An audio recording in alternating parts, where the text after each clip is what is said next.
So the Supreme Court just ruled that individual judges, individual federal judges, do not have the right to give nationwide rulings or apply nationwide bans on individual rulings, and that instead it should be on a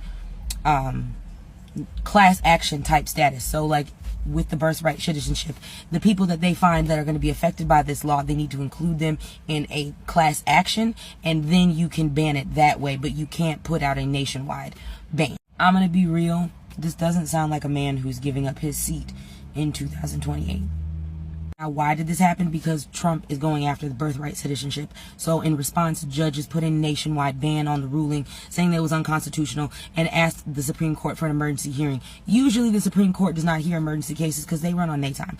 But in this case, they did, and they ruled in favor of Trump. So I have a question for Black Americans who think that this ruling does not apply to them. If America could go back and change anything in the course of American history, what is that thing that you think that they would do? Because I have an answer what I think they would do. One, annihilate the Native American community so they don't exist today.